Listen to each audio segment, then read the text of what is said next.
श्रीमद् भगवद गीता अध्याय 2 श्लोक 4। कथम भीषम महासंघे द्रोणम च मधुसूदन इषु भी प्रति योत्स्यामि पूज्यार्हो अरिसूदन।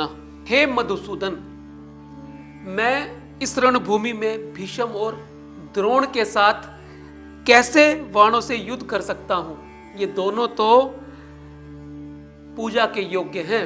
अर्जुन भगवान श्री कृष्ण को कहते हैं कि हे माधव, एक तो मेरे पालक हैं भीष्म पितामह, जिन्होंने मेरे को बड़ा किया है। उनका मेरे साथ जो संबंध है वो खून का है, रक्त का संबंध है, जिनकी गोद में मैं खेला हूं और उनको मैं सभी पांडवों और कौरवों में सबसे प्रिय हूं। और दूसरे मेरे विद्या के दाता हैं, जिन्होंने अपने पुत्र अश्वत्थामा से भी ज्यादा मुझे प्रेम और स्नेह दिया है। ब्रह्म विद्या उन्होंने अश्वत्थामा को तो सिखाई है, लेकिन उसका उपसंहार सिर्फ और सिर्फ मुझे सिखाया है। और ये वो द्रोणाचार्य हैं जो कहते हैं कि हे अर्जुन, इस पूरी दुनिया के अंदर तुम ही मेरे सबसे सर्वोत्तम और सबसे प्रिय शिष्य हो। तो हे माधव, ए अरिसूदन, ए मधुसूदन, तुम बताओ कि कैसे मैं अपने उस पितामह पे जिन्होंने मुझे पाला है और कैसे मैं उस गुरु पे जिन्होंने मुझे विद्या का दान दिया है उनके ऊपर बाण चलाऊं। हे कृष्ण, तुम अरिसूदन हो। अरिसूदन का अर्थ होता है तुम दैत्यों को मारने वाले हो, तुम पापियों का संहार करने वाले हो। और मधुसूदन का अर्थ है मधु नामक दैत्य का हरण करने वाले, मधु नामक दैत्य का वध करने वाले। तो हे भगवान, हे मेरे सखा, हे मेरे मित्र, हे माधव, हे कृष्ण, कैसे मैं उनके ऊपर बाण चलाऊं जिन्होंने मुझे बड़ा किया है और विद्या का दान दिया है। अध्याय 2 श्लोक नंबर 5।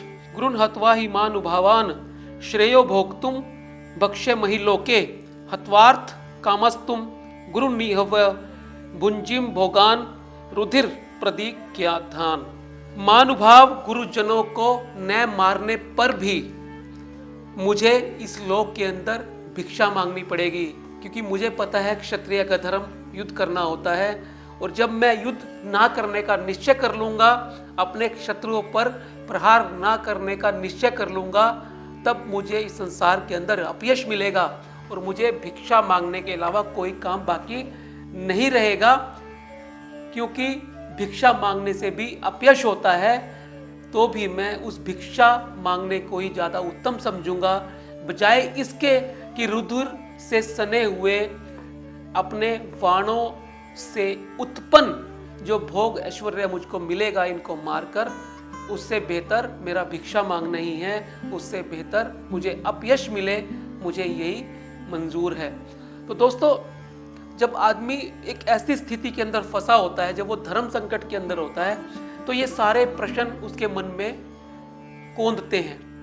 क्योंकि भीष्म पितामह और द्रोण दोनों ऐसे व्यक्ति हैं जिन्होंने हमेशा से ही पुण्य के साथ रहना स्वीकार किया है। और युद्ध भूमि के अंदर जब वो धर्म के साथ खड़े हैं, यानी दुर्योधन के साथ खड़े हैं, तो अर्जुन को उन पर भी बाण चलाना होगा, उनका भी संहार करना होगा, यदि उसको विजयी होना है।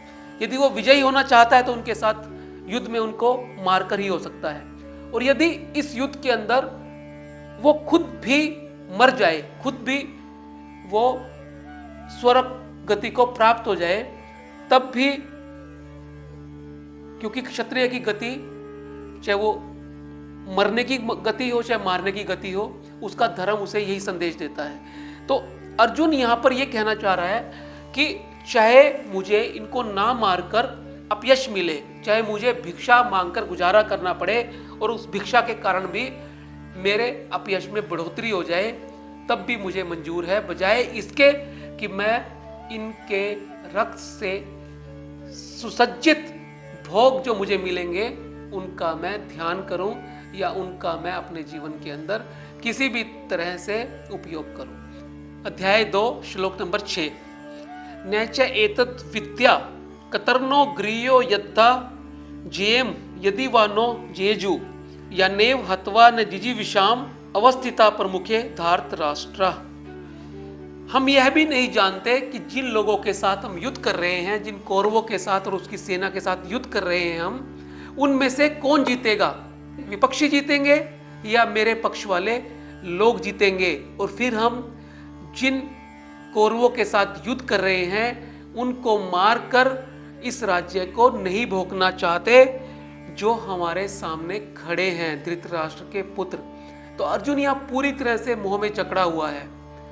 उसके मन के अंदर बार बार यही प्रश्न आ रहा है कि हम अपने बंधु बांधवों को मारकर इस सुख को, इस राज्य को जो हमें मिलने वाला है उसको भोगना नहीं चाहते, लेकिन ये अड़े हुए हैं हमसे युद्ध करने के लिए। लेकिन मेरी मनोस्थिति, मेरी परिस्थिति मुझे ये संबल नहीं देती कि मैं इनके साथ, कौरवों के साथ युद्ध करूं जो युद्ध की इच्छा से इस मैदान में एकत्रित हुए हैं। अध्याय 2 श्लोक नंबर 7।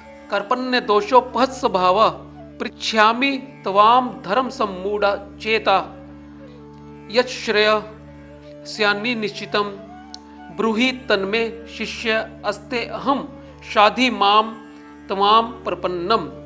कायरता रूप, दोष से तिरस्कृत स्वभाव वाला और धर्म के विषय में मोहित अंतःकरण वाला मैं अर्जुन आपसे पूछता हूं, निश्चय करके मुझे बताइए कि धर्म वाली जो बात है, मेरे कल्याण वाली जो बात है, जो मेरे हितकर है, जो मेरे अनुकूल है, जो मेरे लिए ठीक है, उसके बारे में हे केशव मुझे बताइए, मैं आपकी शरण में आया हुआ हूं। तो दोस्तों, इस तरह की बातें करके, क्योंकि अर्जुन को पता है कि मुझे जो बुद्धि दे सकता है, मेरी बुद्धि को निश्चयात्मक स्तर पे जो ले जा सकता है, वो चेतना भगवान श्री कृष्ण के पास है।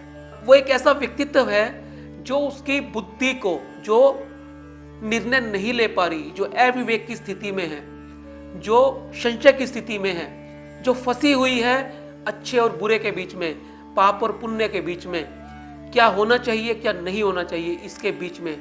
दोस्तों, जब ऐसी स्थिति में व्यक्ति फंस जाता है तब उसका विवेक काम आता है, और भगवान श्री कृष्ण विवेक ही हैं।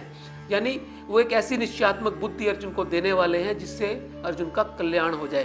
तो इसलिए अर्जुन कहता है कि हे केशव, मैं आपकी शरण में आया हूं, मुझे समझ नहीं आ रहा कि मैं क्या करूं, कृपया करके मुझे इस भंवर से निकालिए, मुझे बताइए कि मेरे लिए सर्वोत्तम मार्ग कौन सा है। दोस्तों, श्रीमद् भगवद गीता के 18 अध्यायों में 700 श्लोक हैं, और मैंने प्रयास किया है 700 श्लोकों पे 700 कविताएं बनाने का, और वो इस पुस्तक के अंदर है। गीता काव्य 700 श्लोक 700 कविताएं। इसका लिंक मैंने डिस्क्रिप्शन में डाल दिया है, आप वहां जाके इसे खरीद सकते हैं, और ये आपकी हेल्प करेगी गीता को आसान भाषा में, आसान तरीके से समझने में, क्योंकि ये काव्य के रूप में है।